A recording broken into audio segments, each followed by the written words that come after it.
I don't really know if I'm going to sing us in this time. I certainly, I mean, I'm not like objecting to it. I just... You're recording. What? Yeah, you did not play that off. Oh, wait, what are you talking about? We're not recording. Are you going to sing us in or not, Elias? I'm not going to sing us in, though. It's a tradition from one episode. Oh, this is a really bad bit. Yeah, anyway. Welcome to our Christian viewing experience. Podcast. Should I say podcast at the end? I don't like the way that flows when you say podcast, not gonna lie. Paused and said podcast. Podcast. Anyway, how's your week been? It's been pretty good. This is Noah. And that's Elias. Say your name. Don't stare at me. Yeah, hey, this is Elias. The Elias. Hey, thanks for the introduction. I appreciate it. So yeah, I'm doing pretty good. Nothing much is really going on in my life at the moment. I can't really say that I have anything crazy going on, unfortunately. I just got through midterms and everything. That was my chair. Yeah, let's quit clicking chairs. Okay, I didn't know it was going to click. Anyway,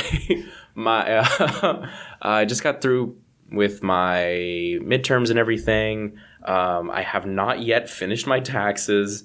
And just so everyone knows, I'm a bad adult, and that's really the most important thing going on in my life right now. Okay.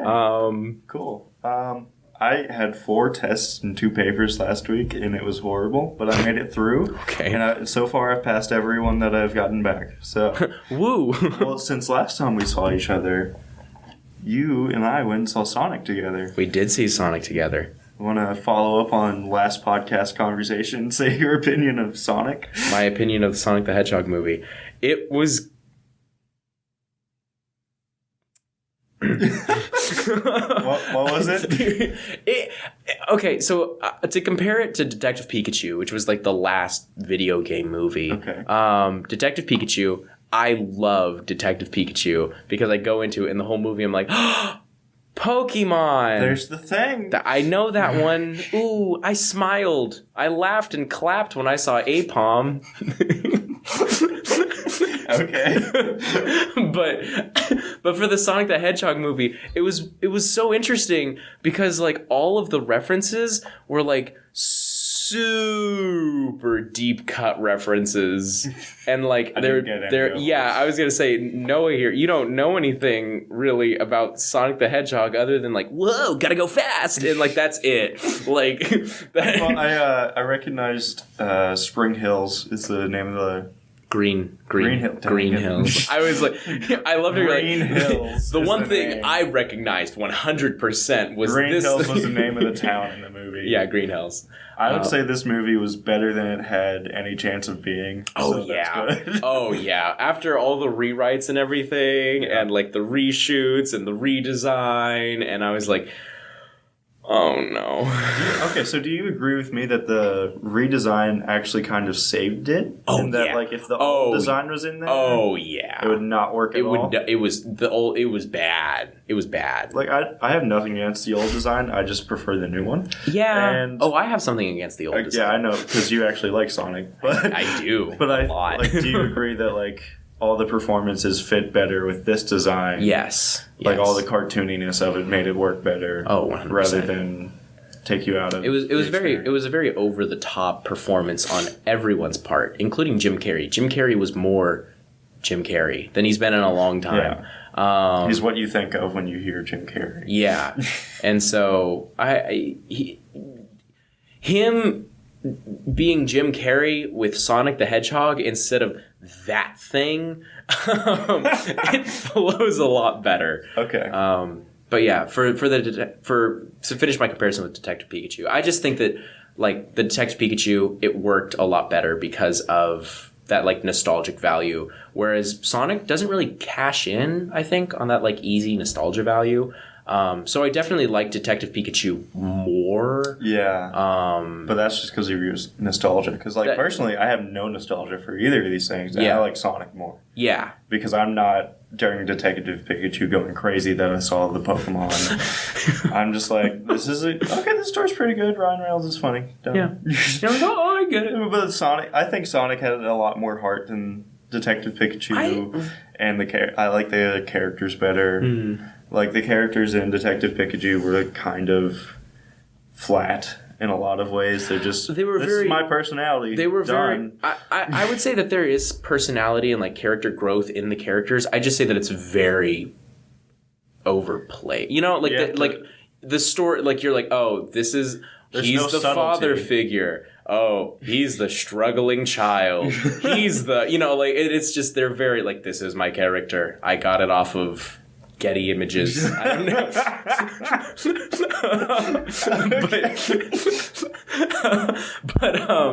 but like Sonic, I think the characters go through a little bit more growth and development, even though, again, I don't think that the characters are like anything new or groundbreaking, but I do agree that I think the characters go through a little bit more development, Sonic.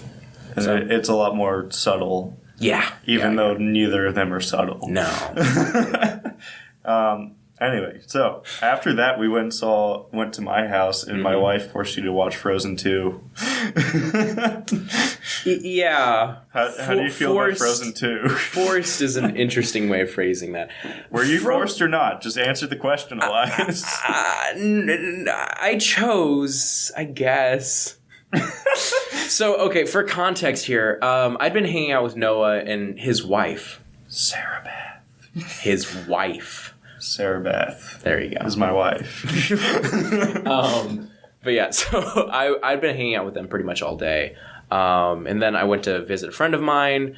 And then afterwards, I got a phone call from Sarah Beth. And she was just like, are you coming over or not? And I was like, I don't. And then she's like, I'm making cookies right now. And I was like, cookies and bought you soda that you only drink. The only soda you were willing to drink. Yeah, pretty much. So, for content, I don't really drink soda. I drink water. I'm a water purist, which is very funny. Water's my boy. Water's my boy.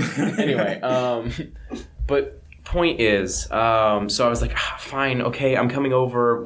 Let's go. Let's do this. And I get over there, and you all gave me so much sugar.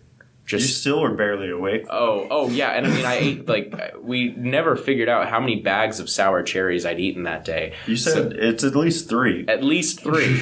But the thing is, you know, they bought 6, but you at least had 3. I at least had 3, and I know I started off the day with 6, and I ended with 0. So logic would dictate that I ate 6 of those, and then finished off like half that batch of cookies, and drank a lot of milk. You didn't drink the soda we got you, though. No, I saved that for later. Anyway. That was my, like... What's your opinion of Frozen 2? Frozen 2 was pretty good. The question was whether or not you forced me into your home. That was your question, okay. Not my question. Whatever. But yeah, Frozen 2. I think, as of right now, I like it more than Frozen 1. I don't know if I like it more than Frozen 1 the first time I saw Frozen 1. Because I liked Frozen the first time I saw it. I was like, this is really cool. And then I saw it 7,000 more times. And now it's not really... Right now, I like it more than Frozen 1. And in comparison to my reaction to the first Frozen... Why do we call it Frozen 1? In comparison to Frozen, the movie... Frozen 2, I like more on the first viewing. Yeah. So I just like the songs better. I think it's less annoying in its characterization. People actually grow instead of just, I have to use my power. Now I'm using my power. I think Frozen 2 is a better movie. Yeah.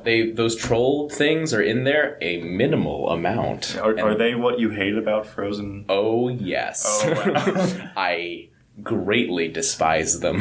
Olaf makes fun of them like 2 or 3 times. He does, you like that? And it made me smile. Anyway, well, we're gonna quit talking about Frozen 2 now. Oh yeah, that's done. Okay, so you want to move on to news? Yeah, I'm just trying to think. Really, what news is there? I have a few. You have a few. I know you have a few. I have a couple of my own, but they're pretty much all video game related. So we're gonna bring that down to 1. Choose the best one. Choose the best one. Okay. Clone Wars is out. Oh, yeah. You don't have Disney Plus. I don't have Disney Plus. I've not even logged into your Disney Plus yet. You guys gave me like the password and everything. And if you're a listener to this podcast, you're going to hear Elias' slow descent into subscribing to Disney Plus because he has to keep up with the Disney and that's such a problem. Like, I shouldn't. Like, what happened? Like, Clone Wars? Clone Wars is free. Like, Cartoon Network had so many, and then it was on Netflix, and they did like a season on Netflix. The point, like, they never did a season on Netflix. Did they not do that? Oh, that's right. Oh, I was thinking. Okay, so fun Star Wars deep cut for you guys. The first half of this season that they're doing was the unfinished season that they were going to do for Netflix. That's what it was, and they released those episodes online.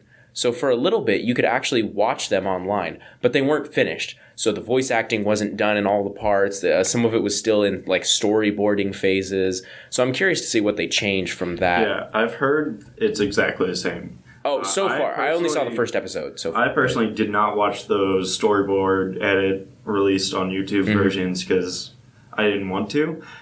Because I hadn't finished all of Clone Wars yet, and then I heard this was coming out, and I knew that it was going to be there, so I'd just rather watch the finished version than watch the weird YouTube version. Okay. The weird YouTube version. Yes. Okay. But how do you feel about the first episode? I've seen both episodes that have come out. The first episode, it just felt like a mid-season episode, kind of. You know what I mean? Like it was. I liked the second episode a lot better. There's like story development, so it's good. Oh! I will say one thing. Anakin's hair at the very beginning. This isn't a spoiler, I don't think, but Anakin's hair at the beginning of episode 1. I saw Anakin, and I was like, I hate his hair. It's so obvious that they're just trying to make like, oh, you know, his descent to the Sith. He's got the episode 3 hair. Yeah. But I hated it. I don't know why, but I looked at it and it made me angry. If you get past that first episode, you don't even notice anymore. Yeah? Yeah. Okay. And the animation is just a lot better. Oh, yeah. Just like some of the shots, the lighting, some of the, like, episode 2, I really want you to watch because, like, some of the cinematography and stuff in it is, like, crazy good. Yeah. And, like, if you go watch Clone Wars Season 1... Like, they barely move the camera. Yeah. It's, like, honestly hard to watch. Dude, let's not go that far. It was hard for me to watch then. But it's so good. Anyway. My nostalgia goggles made it amazing. Aside from that, the CEO of Disney is stepping down. Yes. Bob Iger. And Igor. Not Igor. It's He's eager to step down. Ooh. Clever girl. You did a clever. You did a clever. And the head of Disney Parks is taking over as CEO. Which is interesting to me. Well, my opinion is, like, I love Disney Parks. Like everything else with Disney could be questionable or I could be against. But I'm never against Disney Parks. They are amazing. Me and Sarah Beth are going back to Disney for our anniversary. Very excited. I like Disney Parks. Like, that's cute. Regardless of your opinion on Disney, if you've been to a park, you can't say it was a bad park. Yeah. Or you didn't have a good time. Yeah. I don't think it's possible to have a bad time. I don't think it's possible. Just because, like, you're so immersed in the world they want you to be in. Yeah. And outside of the park, that's wrong. But in the park, that's okay. Okay. I'm talking about how Disney owns everything. Oh, I was trying to figure out where you're going with that, and I was like, "What do you mean? I don't get it." But anyways, okay. Do you have anything to say? I don't really have anything to add. Honestly, you pretty much covered all the bases on that. Okay. Like the parks are incredible. Other than that, to a Disney park, Disney World, Disneyland. Yeah, dude, I was born and raised in San Diego. Why are you talking so quietly? I don't really know. But I was born in California, dude. Like, That doesn't mean anything. If your family's too poor, you just can't go no matter where you're from. Okay, that's true. Well, even if, like, regardless of that, I lived in Louisville, Kentucky my whole life. Mm-hmm. Kings Island is like 3 hours away. Yeah. 2.5 hours away. Yeah. Never been. And I love roller coasters, and I've never been. Let's go sometime. Yeah. I've not been since I was exceedingly small. Yeah. And so let's go. I also want to go to Cedar Point, which is like 5 hours away. Yeah, also want to go there. I did not. I found out that existed. I distinctly remember in the P.F. Chang's when I found out that existed. I was speaking to this. I don't know what's appropriate term because I know there is one like politically correct term for this, and I don't know if it's server or waiter because to me both of them Hostess? sound hostess. No, well it was a dude, so it'd be host. He's a waiter, but or a host. Waiter or host, but I've also heard server. And I don't. We're not going to get into this. Point is, there was the guy who took my order. He was really cool and also gave me food. To be clear, the waiter. They both make me feel gross because he's not here to serve me. He's not here to wait on me. He is there to serve. But that's the thing. But it feels gross to say. Anyway, I was talking to him. He was a cool guy, and he was talking about Cedar Point, and he invited my dad to go with him. But anyway, point is he started dating this girl really soon after. So he was like, hey, and he canceled on my dad. And my dad had something come up anyway. So it didn't work out. Your dad was going to go to Cedar Point with this random... No. Okay, no. We'd known him for several months. Like every time we went to P.F. Chang's, we would ask for this guy. Did you invite him into your home? Well, had they gone to Cedar Point, yeah, okay. Like afterwards. But no, he'd never been invited prior to that or after, for that matter. Because now the relationship is ruined. Well, no, he stopped working at the story isn't going anywhere. Anyway, have you ever been to Disney parks? I have. The answer is yes. I actually have a feature presentation about Disney parks. Really? Might do it next. I think I'm going to do it next time. Next time? Next time. Okay. Yeah. Okay. Anyway, I actually really like it. I've been thinking about it since the first time I went to Disney. Yeah? Yeah. You've mentioned before that you have one, but you haven't even shared like, oh, it's like kind of tying into these things. Like you've given me nothing. It's going to be a surprise. Okay. Just like that ticket to Disney parks that you're going to give me? No. There's just not it's not possible. What do you want from me? You're like, do you know how expensive those are? Anyway, so do you have any more? The last thing is we saw a little bit more of the bat suit through... Yeah, we got them ears. Yeah, we got the ears, but you can only see him from the front, so you can't really tell what's going on for sure. Aside from that, he has like a bunch of stuff on his suit. Dude, I'm telling you, it's so much like the Arkham games. Yeah, it's crazy. I like it and dislike it at the same time. It's got so much going on. If you've seen the pictures, it's just a lot. It's just a lot. And I want it to be sleek, but like that's not what it's supposed to. I don't know. Yeah, so that's not the design they're going for. Also, it was clearly a stunt double, so the suit was not going to fit the way you're going to see in the film anyway. Yeah, so that's fair. We'll just wait for the trailer, or the movie, or whatever. Yeah, funny.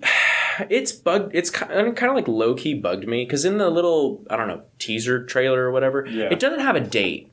There's no date. There's no it's expected to come out around this time. It's not even like a 2021. Like there's no date attached to it at all. Okay. Well, the story I heard behind it is they just did the test and they wanted people to be excited. Yeah. And so they just put it out there with the music. And that's what I heard as well. But it's just like so like that wasn't planned as like a PR thing. It was like this looks good. People will be excited about this. Let's do it. Yeah. So.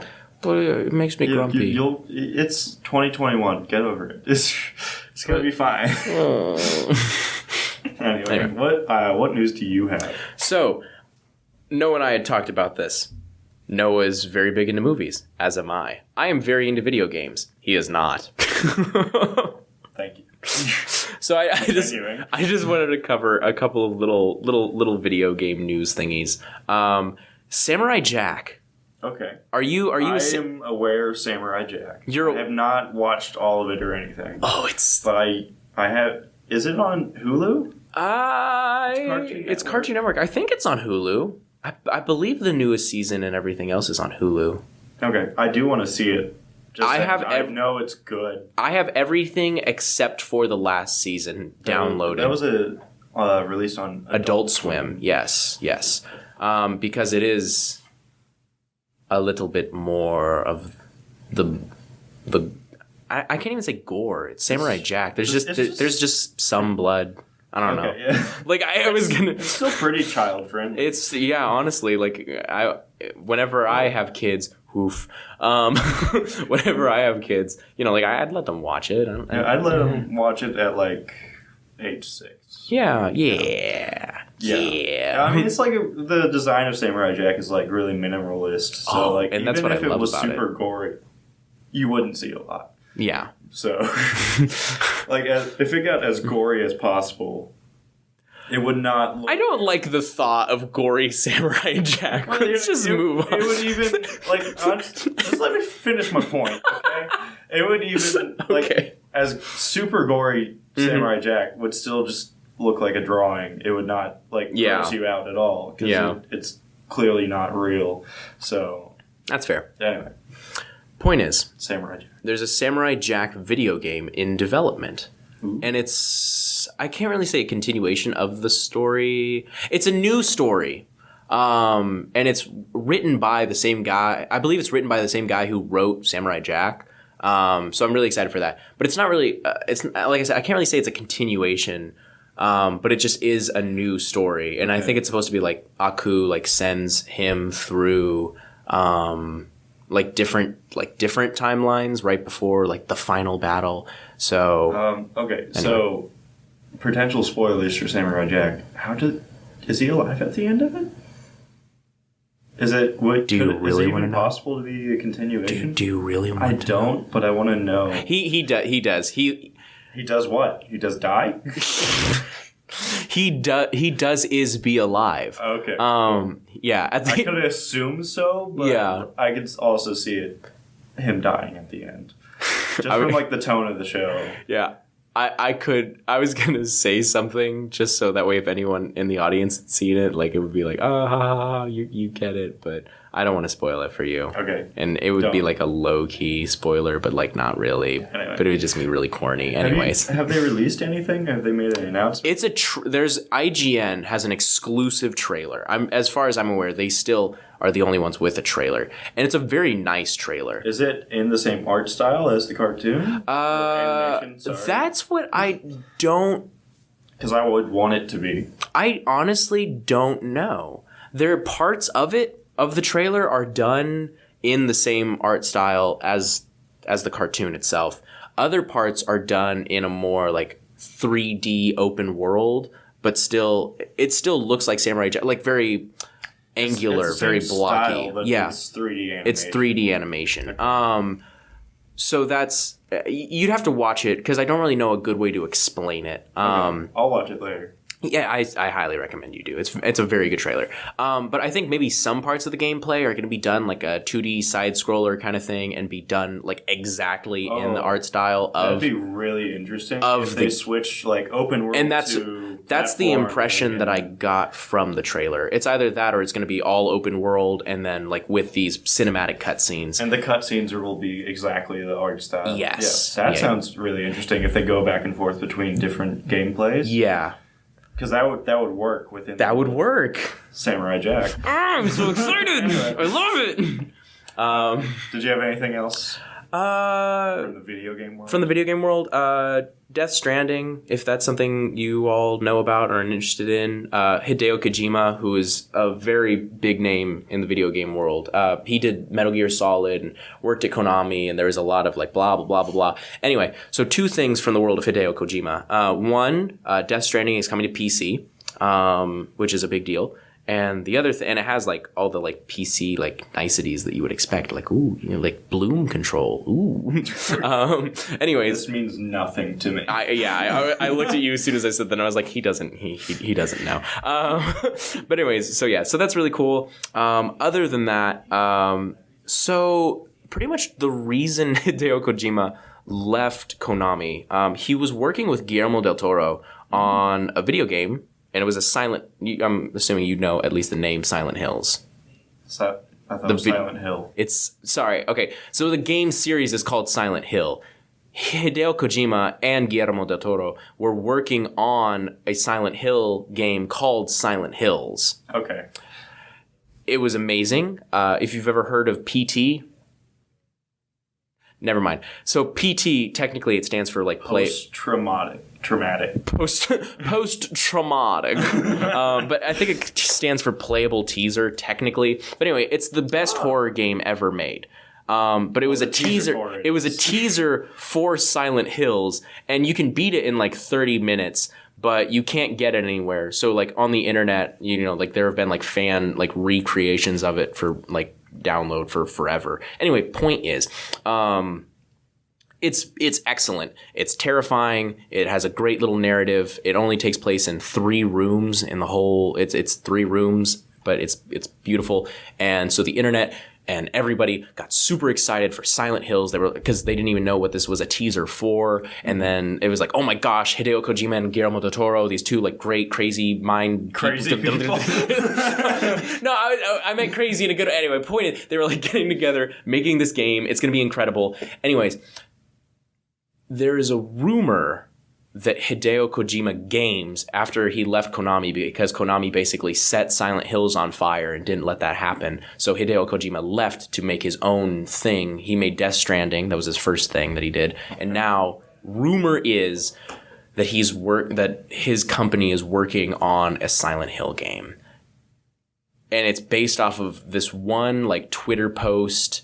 And there's a Twitter post, and it's one of his employees, and he's holding a pencil, and the pencil says like pyramid on it, and people are like, is that a reference to Pyramid Head? And he's like writing, and he's like, there was like something in the tweet that like low key references Silent Hill, and he's like on the notepad that he's writing on, it says like next week. So the idea is that sometime next week there's going to be like a reveal to officially announce whether or not he's working. Anyway, point is, this is the most like rumor mill thing that I could possibly talk about, but I'm so excited for it, and I just wanted to bring this up. I'm out of the country next week. Mm-hmm.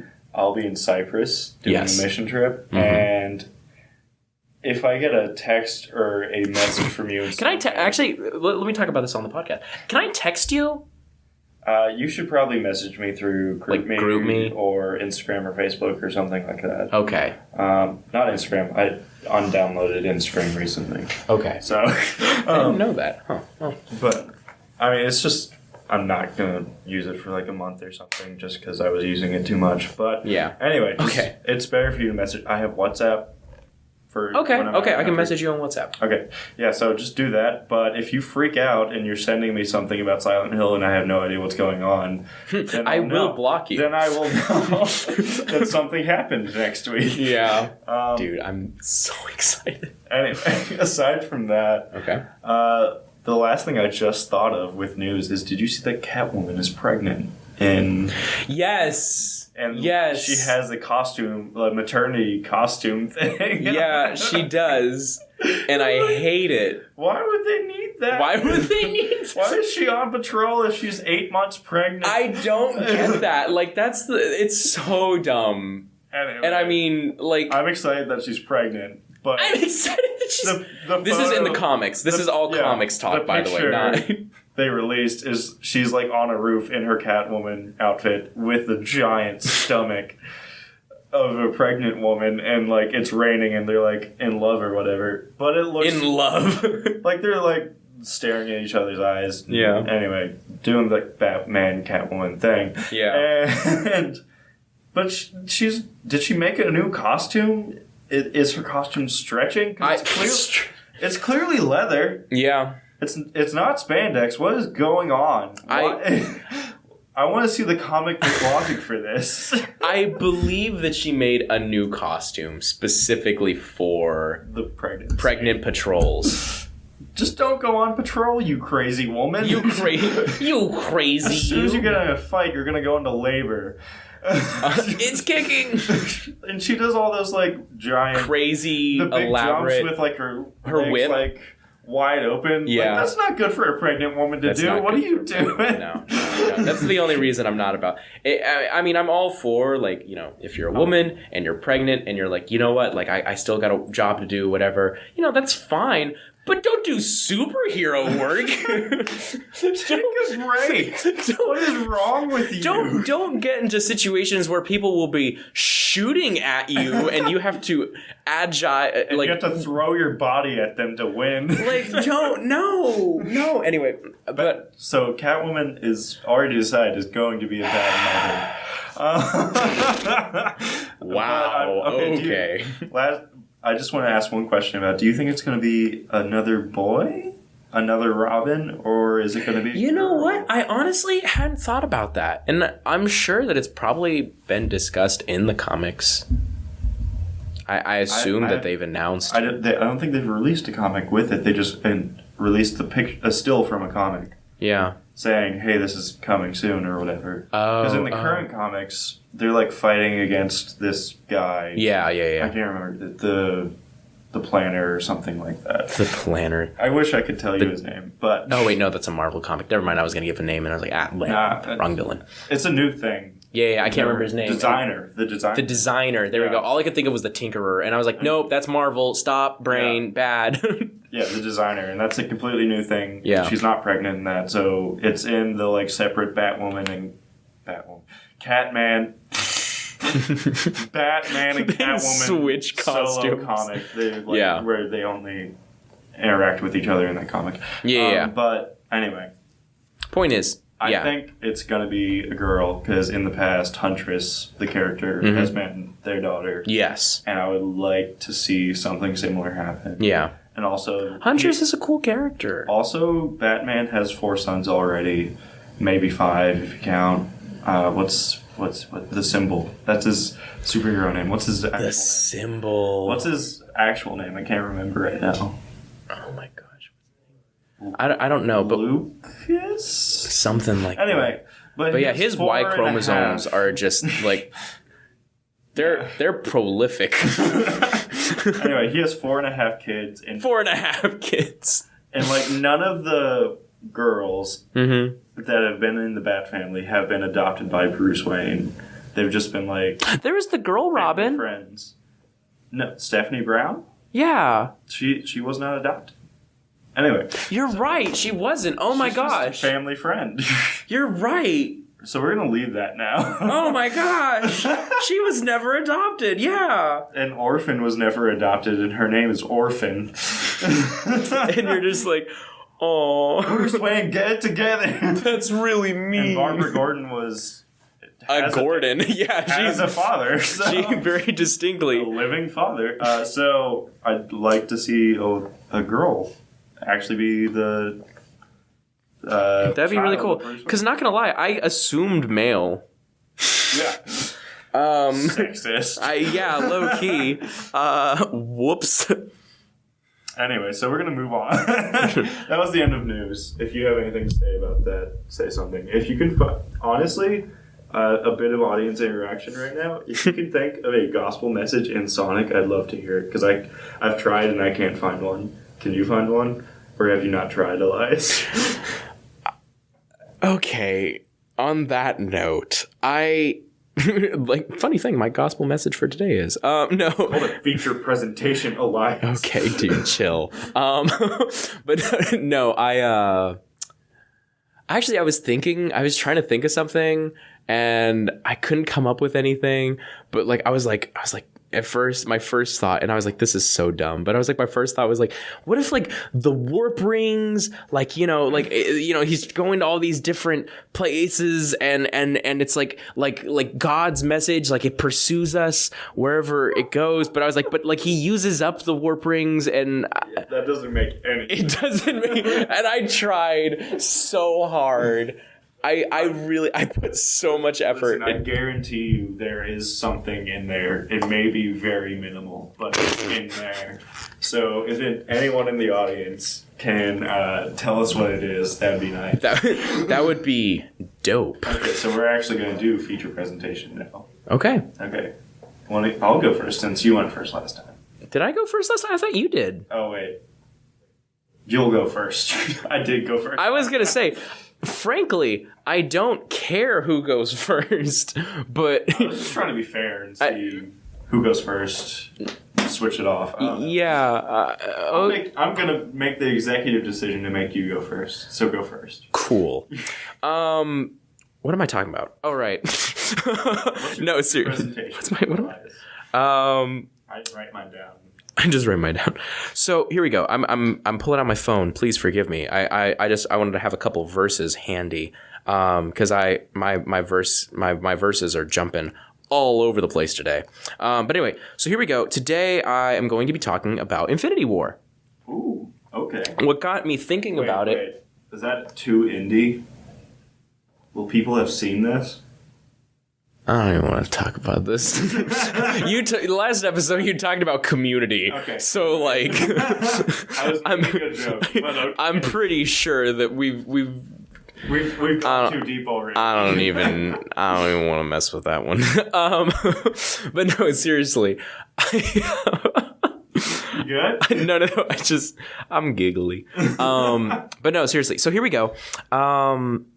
I wanted to talk about Infinity War, and what got me thinking about it is the fact that you sent me a meme a hot minute ago, and it was like a father-daughter I assume like father-daughter conversation, and the kid's like oh my gosh, like Infinity War, like that was so great, like what happens, like we gotta watch Endgame now, and the dad's like, no, you will wait a year as your elders did. Yes, you will suffer as your elders did. And I remember like the top comment or like the post on it or something was like the Thanos, like the like the child or what? Wait, what? I can't remember now. Anyways, as I was talking about that, I totally blanked. Edit this part out. I'm not editing this out. No, please help me. Just move on to the actual thing now. Anyway, so that's what got me thinking about Endgame, or Infinity War. I guess you could say Endgame as well. But anyway, I wanted to talk about Thanos specifically,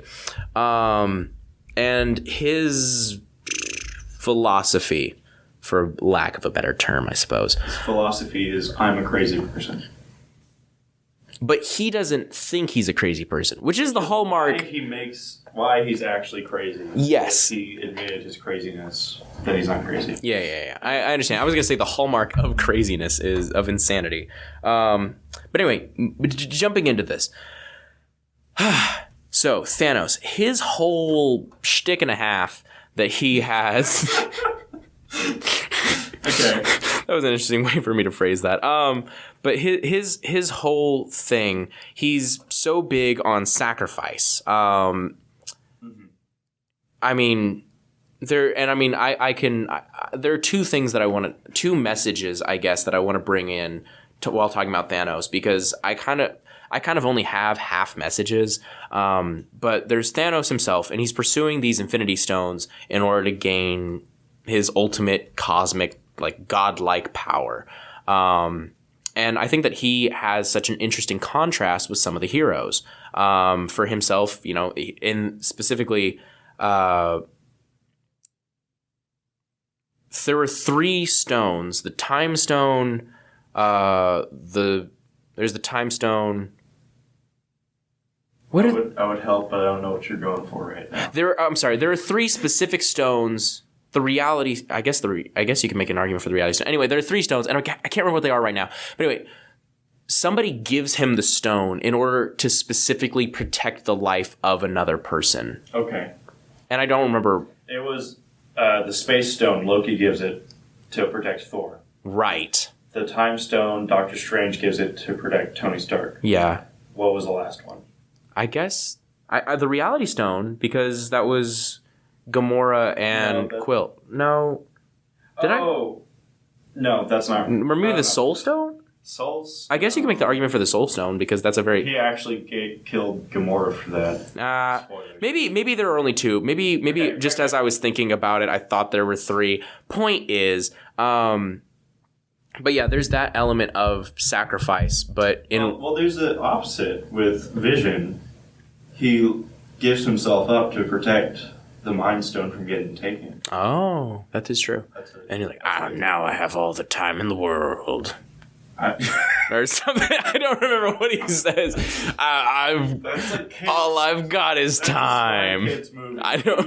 What is that? I can't remember what he said. I haven't seen Infinity War in a hot minute. Okay, on Netflix. It is on Netflix. The last time I saw it, I watched it on Netflix, but that was like a year and a half ago, dude. I'm sorry. You better apologize. Golly. Anyway, but there's like Spider-Man, and he embodies like selfless sacrifice all the time. I mean, he just like, he's like, oh man, here I am on a field trip, and then he just jumps on a rocket ship and goes into space. But like there's all these like different things that I don't know. But there's that sacrifice. There's an element of sacrifice that is such an important part of Thanos' mentality, and he completely and totally. I've talked about sacrifice on two. I'm 2 for 2 talking about sacrifice now. You just brought sacrifice in as a window into the idea, and that's what I'm doing this time as well. I wanted to go from sacrifice. Wait, were you going to say something? I'm trying to follow. Okay. I don't think you've said like your thesis statement. And yet. here is my thesis statement. I wanted to bring up sacrifice because my main thing is Thanos' main thing. Just the fact that his whole, like I said before, shtick and a half, he wants to kill half the world. Yeah. He's willing to sacrifice half of the life in the universe to try and save the universe. Yes. And he, at the end, it even brings it up. He said, Gamora says, did you do it? And he replies, yes, it's a meme. Yes. And then what it cost, and he says... Everything. Because he lost every one of his so-called children. Yeah. Trying to get this done. Mm-hmm. And that was that's all he had to begin with. Yeah. And yeah, that's all I'm trying to say. Yeah, no. And thank you for helping me clarify that a little bit. But yeah, I think that through that element of sacrifice, that like, what did it cost you?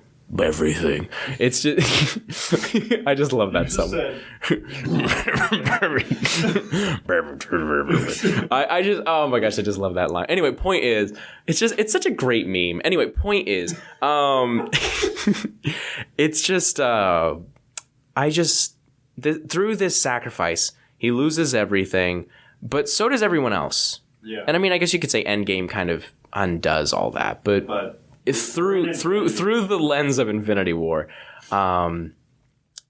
it costs, in order for him to attain his goal, it costs not only himself but everyone else around him. It costs everyone everything, and that is pretty whack. And that's the opposite of God's sacrifice on our behalf. Yes, I wanted to read Ecclesiastes, a little chunk of Ecclesiastes 7, because it's like my favorite thing in Ecclesiastes. It's one of my favorite, like, oh my gosh. If it's the exact verse I'm thinking of, then that'd be nice. But okay. Just give the starting verse real quick. The starting verse? Okay, so I was gonna read 1 and 2 is all I'm gonna read from Ecclesiastes. Ecclesiastes 7 verses 1 and 2. Yes, a good name is better than fine perfume, and the day of death better than the day of birth. It is better to go to a house of mourning than to go to a house of feasting, for death is the destiny of everyone. The living should take this to heart. I don't know what your version says, but okay, just keep going. Anyway, I'm listening. No. A verse in my head for it. Oh, okay. What makes it? Ecclesiastes 7 covers a lot of ground. Anyway, yeah. But point is, I really wanted to bring up Ecclesiastes 7 too, specifically. But just that idea, like a house of mourning, because that's where we're all going eventually. But I had another verse in 2 Peter 3. I think it was 3:9. 3:9. Wait. I'm sorry. I'm pulling it up. I thought I was better prepared. Okay. The Lord is not slow in keeping his promise, as some understand slowness. Love that. Instead, he is patient with you, not wanting anyone to perish, but everyone to come to repentance. And now I put my phone away. And, even though cults do this all the time, I ask for a little bit of grace here, but I'm going to put those two verses together. All right. No, hear me out, please. But no, there's this idea So Thanos' whole mentality, his whole thesis statement is the fact that he is obsessed with this idea of sacrifice. He wants to do this specifically so that he can make the world balanced, as all things should be, as he says. He wants to kill half the population so the other half can thrive, can prosper. That's how he's trying to play God. He gets his power, he does his snap, and then he watches the sunset on a grateful world. That's when Grateful universe. Anyway. Yeah. Anyway. I understand his mentality. Yeah. He wants to be God, and that's how he wants to do it. And his way of seeing it is through this death, life will come, fruition will come. This small sacrifice will be a more beautiful and joyous thing than if, all this life had been allowed to continue. But if you contrast his view of playing God with how God actually does things, Christ's plan is much more along the lines of, no, there's no reason at this point. I mean, you could say Noah's Ark, but okay. Maybe a bad example. But at this point in time, no, Christ is letting everyone live a full life, fully allowing them to make their own decisions, their own choices. And ultimately, he knows what we're going to choose. And that's how I balance the whole predestination versus freedom of choice thing. Because I think we have a choice in it, but I also... It also doesn't mean God doesn't choose. Yeah. Well, okay, my logic there, God is all-powerful. Yeah. By nature of him knowing what we'll pick, we are guaranteed on that path. So... But I think it's an interesting idea that, Thanos is willing... His idea is, I'm trying to save the universe. Yes. I'm willing to give half the universe up to save the rest of it. Yes. And on the way, he happens to lose everyone, and so it costs him too. But he didn't have to. He could have kept everyone. He could have brought everybody back. Yeah, he could have brought everyone. Honestly, I don't know why he didn't. But he could have brought all his children and followers back, but he didn't, and so it cost him everything that he had to begin with. But the only reason he lost everything is that he was trying to take everything away from other people. Yeah. And so his idea is, I'm going to save everyone by not saving half of everyone. Completely, dusting them. And they have no choice in that matter. It's not it's not like the people who choose, they're, willing to give themselves up for a better universe. They have no choice in that. Yeah. They just are resigned to that fate. Yeah, I feel like it. Okay. I had a thought, and then I was like, that's wrong. Don't say that. Don't say bad Noah. But anyway, what are you doing? I just want to see if I could. Quit messing with the audio. No, I'm not messing with the audio. There we go. Why did it do that? Okay. But anyway, the idea is that Jesus does the opposite. He says, you will not give up anything. Yeah. I will take all of it.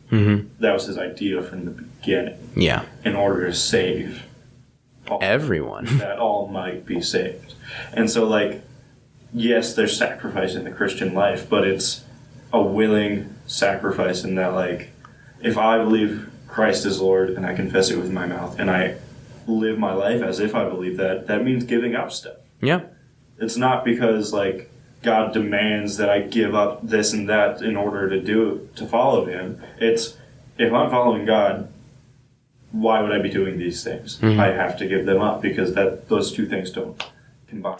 They don't jive. And the verse I was thinking of when you brought this up was actually Mark 8:36. Wow, that is wildly different. Yeah. Not Ecclesiastes, but okay. Hey, listen, it's a good. You're gonna like it. I guarantee. It's in the Bible. You're gonna like it. It's gonna strike a chord. Mark 8:36. For what shall it profit a man if he shall gain the whole world Lose his soul. Yep. Okay. I'm very familiar with that one. With what I'm putting down now? Dude, I'm smelling what you're stepping in. Don't ever say that. That was the worst thing. Have you heard that before though? No, you've never heard that?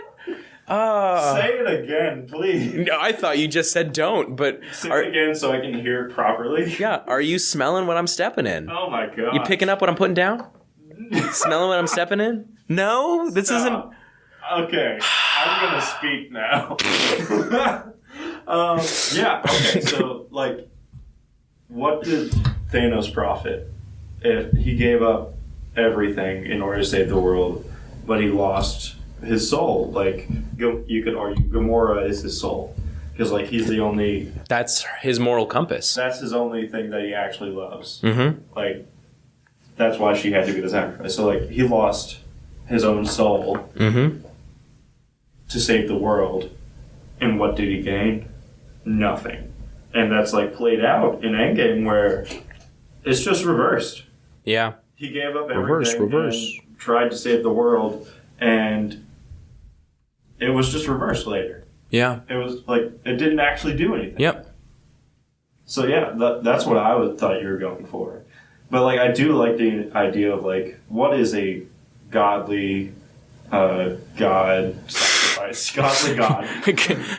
Like, excellent choice of words. Like, what is a sacrificing, a good, perfect sacrificing mm-hmm. God to even a loving, holy, good sacrifice? Yeah. That God is willing to give to us. Yeah. Versus what the best we could do. Mm-hmm. The best we could do is save the whole world but lose our souls and gain nothing. Mm-hmm. But, like, God saves the whole world, does not lose his soul, yeah, and gains all the more because of it. Yeah. And it just shows God's perfection where we fail. And we saw our failure in Thanos, and that, like, we all relate to him and we all understand, like, what we're like, oh, I get it. His I wouldn't do it, but I get it. You understand his logical process of why he's doing it. Yeah. Even if you, like, wholly disagree with it. But, like, in that situation, can you come up with a better thing? Even if you wouldn't do it? Like, make resources infinite. Yeah, I know. But like, what do you mean? The solution is... Stop. What I'm saying is, like, the human solution is always just going to get reversed. Yeah. It's always just going to fall flat. Mm-hmm. And it's always going to cost us everything. Yeah. That's what God says happened. Mm-hmm. But his answer and solution cost him everything, cost us nothing. Yeah. And still saved everyone. And still glorified him even more. Mm-hmm. Instead of bringing him down lower than where he was. Anyway. Is that what you're getting at? That's what I was Cool. That's it. Okay. Yeah. The idea of sacrifice is a weird concept. I've been thinking about it culture. a lot lately. I mean, I don't know why, but I've been thinking about sacrifice a lot lately. So that's why I've brought it up twice now. So, anyway. Is it my time for you? Yeah, you go, dude. I gave you the wave. You may hate me for it, but it's about Frozen 2 because we watched it, and my wife made me watch it last night too. So it is fresh on my mind. Yeah. Well, there is actually two things. Okay.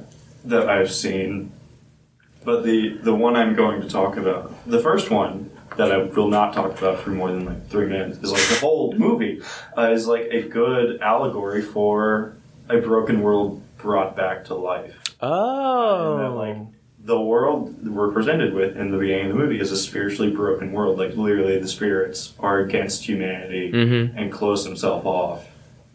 And it takes a spirit, Elsa's, she's the fifth spirit, a spiritual and a human to interact with that to fix it, just as God descended into man, a spiritual and completely human interaction fixed it. Okay. And I think it's a great allegory, and I have to think about it some more before I talk about it again.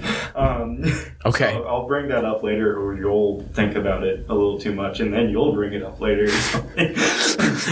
I should do that. Like, you know what, man? Honestly, I didn't prepare anything, but I'm just gonna steal what you were talking about a couple weeks ago. But mine is the idea of doing the next right thing. That's a song on the soundtrack. That's an idea that's just brought up in that, like, when you don't know what to do, just do the next right thing. Or life is like throwing you for a curve and for a loop or whatever the saying is, and you're just on a new path and you're not sure what's going on, or you're completely lost. Just do the next right thing. And so I'm going to bring up the verses Matthew 28:16 through 20.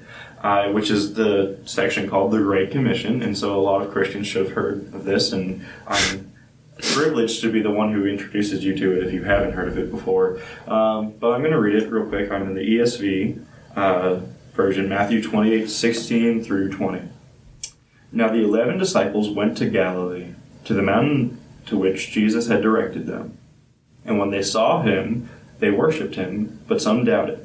And Jesus came to them and said, "All authority in heaven and on earth has been given to me. Go therefore and make disciples of all nations, baptizing them in the name of the Father and the Son and the Holy Spirit, teaching them to observe all that I have commanded you. And behold, I am with you always to the end of the age." And so it may be a little confusing on how that verse ties into this. Allow me to clarify. Yeah, that's what I'm here for. The idea of doing the next right thing. So this is after Jesus dies and is resurrected. And this is right before he ascends into heaven. And so he's giving them the commission for the rest of their lives, where he won't be there, but they'll have the Holy Spirit, but whatever. So that's what I see in it, is actually when Jesus isn't speaking. What are the disciples doing? The 11 disciples went to Galilee, and to the mountain which Jesus had directed them. So Jesus has died and come back. They don't have the Holy Spirit yet, so they're very confused. And it even says, and when they saw him, they worshipped him, but some doubted. What are they doubting? They're doubting why they're there. This doesn't make sense. What's going on? Yeah. Why are we at this mountain? Why are we doing what we're doing? Why is Jesus here? What is he going to say to us? Because he hasn't spoken yet. And so before they're given a very clear commission for the rest of their life, that this is what you're going to do. I know you're confused, but this is what you're going to do for the rest of your life. And that's something that happens for all of us, is we encounter situations and times where we don't know what we're going to do with the rest of our lives, or if what we're doing is what we should be doing. Or we know what we're doing is the right thing, but it's not. We don't know what's going to happen next, and it's very confusing, and we doubt. And then eventually God gives us a commission for the rest of our lives, or for the next part of our lives, saying this is what you should do, and you reach this point of clarity. But before he comes and gives you his commission, you just do the next right thing. You do what Jesus has commanded you, like they did. They went to Galilee, to the mountain which Jesus had directed them. They're just doing the next thing they know to do that is correct. Yeah. And they worshipped him because they knew that was right. But they're just really confused still, because some of them are doubting, it says. Doing the next right thing, if I'm confused on where my life is going to go, or what my life will look like in a year, I have to be patient and wait for God to call me to the next thing at the right time. But right now, in the time of patience and waiting for God to speak and give me his commission, I have to continue to do the next right thing. I was like, The next right thing, and go to church, pray, read the word, reach out to people, walk in the Holy Spirit, walk in love for others and for God and then others. If I want to get the priorities straight. The nuance. Yeah. So, yeah, the idea of I am maybe in darkness, as the song says, but I'm going to stumbly walk toward the light and do what I know is right. And that's the next right thing. That's what I saw in that song and that smaller message in the movie. So did you have any... I think I over-explain it every time. You don't have anything to say. I really... you say every time. It's not like we've done it all that much. I mean, my only issue here is I got a little bit of a surprise. Surprise. Okay. So, anyway, what do you think about that idea? Do you have anything to add? See, that's the thing. Again, I don't have anything specifically to add, you're a little bit more familiar with the movie and the soundtrack than I am at this point, especially considering you saw it last night. Yeah, I've seen it 5 times. 5 times? Yeah, twice in theaters. Listen, this is all my wife, okay? I understand. Never, sat down and said, I'm going to watch this, or I'm going to go see this. It's like, I go with my wife to the theater twice, because she wanted to see it with my sister and her best friend. Ruthie? Yeah. Anyway. Continuing. And so we went twice, and then she just turns it on whenever, because she's doing homework and wants it in the background, and she likes it, so it's on. Or she wants you to watch it, so she buys the movie for you to watch. Golly. Funny thing, the next day it was available for rent. What? Yeah, literally the next day after we bought it so you could watch it, it was available for Well, now rent. you guys own it. Yeah, so now we own it, even though it's probably going to come to Disney Plus in a week or something. Yeah. Anyway, aside from that, yeah, I've seen it a lot more. That's all you said. Yeah, well, no. I mean, yeah, but anyway, you've seen it a lot more, so you're definitely a lot more familiar with the movie. I don't know, man. You explain. You have a better way of explaining things than I do, which is very nice. My brain just ties things together, and there are so many loose threads, and you're just like, of course. All of these things. And I'm over here like, uh-huh. You're over here like, please make this make sense. Please, Noah, help. Yeah. So that's great. But yeah, I'm just trying to think right now, like, all the different characters who tie into that. Like, if we're going to use Elsa as like a stand-in Jesus character, I guess, in the sense that she is both this like physical and spiritual redeemer. We're going back to the other thing. Well, no. I'm just trying to like go over everything that you said in my head. The relationship that she has with the water ice horse thing, like when she first meets it, like, you know, it's all grumpy and it's dragging her underwater, but then she freezes it, purifies it. She makes like ice rains and puts it on, and then it just immediately. But she freezes it for a second. She freezes it at the end when it's willing to be frozen. No, when it's attacking her too, right? No. Okay. Anyway. For some reason, I like distinctly remember in my head that she's like underwater with it, and she freezes it underwater. I think she shoots ice at it, but it just disappears because it's water.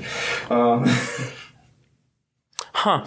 Well, on that note, just say what you're gonna say. Yeah. I think it applies. Anyway, point is, there's an interesting like redemption thing there, because I mean, if you think about it, the water horse is probably what killed her parents.